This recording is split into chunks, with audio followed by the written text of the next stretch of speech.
Assalamualaikum warahmatullahi wabarakatuh. Perkenalkan, nama saya Atifah Yumna dengan NIM 21030537 dari grup 3 PAS 5 Praktikum Kimia Pangan Laboratorium Teknologi Pangan.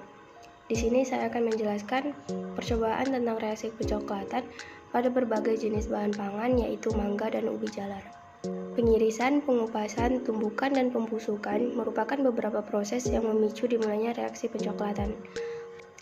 Reaksi pencoklatan secara enzimatik merupakan reaksi yang terjadi antara enzim polifenol oksidase atau PPO dan peroksidase atau POD dengan polifenol yang membentuk quinon yang kemudian terpolimerasi menghasilkan warna coklat.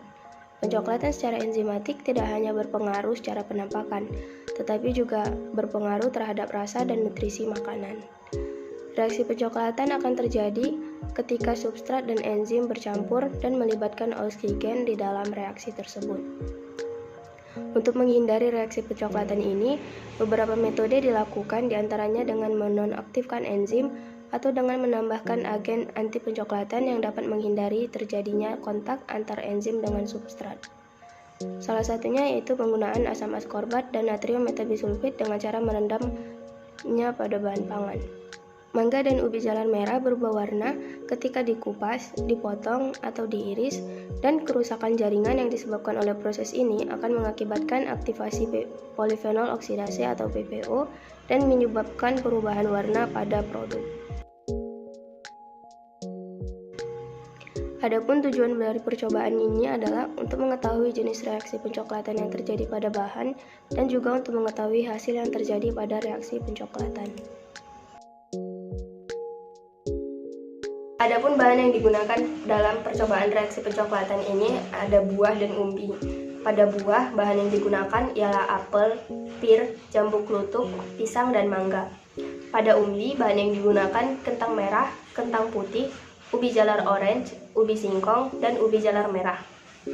Sedangkan alat yang digunakan pada percobaan ini adalah baskom, piring, telenan, pisau, sendok stainless steel, panci kukus stainless steel, tirisan, kompor portable, gas, dan kertas label.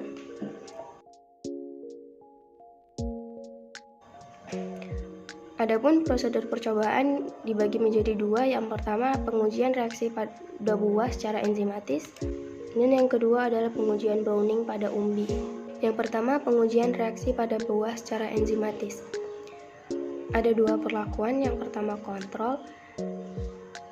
Prosedurnya ialah disortasi buah, dikupas dan diiris tebal 2 cm, lalu dibiarkan selama 20 menit, lalu diamati perubahan yang terjadi. Yang kedua, perendaman dalam larutan asam askorbat 200 ppm dan garam natrium metabisulfit 200 ppm. Adapun prosedurnya yaitu disortasi buah, dikupas dan diiris tebal 0,5 cm, dibagi menjadi dua bagian, dimasukkan ke dalam masing-masing larutan selama 30 menit. Lalu yang kedua ada pengujian Browning pada umbi. Dicuci bahan, lalu dikupas dan dipotong plus minus 1 cm sebanyak 10 potong. Percobaan dilakukan dengan dua perlakuan. Yang pertama tanpa asam askorbat, disortasi umbi, dikupas dan diiris tebal 0,5 cm, lalu dibiarkan selama 20 menit. Yang kedua, perendaman dengan asam askorbat. Direndam bahan pangan dengan larutan asam askorbat selama 20 menit. Lalu dipanaskan pada suhu 60 derajat Celcius, 80 derajat Celcius, dan 100 derajat Celcius. Dilakukan pengamatan pada 5, 10, dan 20 menit setiap perlakuan. Demikian video penjelasan dari saya. Lebih dan kurangnya saya mohon maaf. Assalamualaikum warahmatullahi wabarakatuh.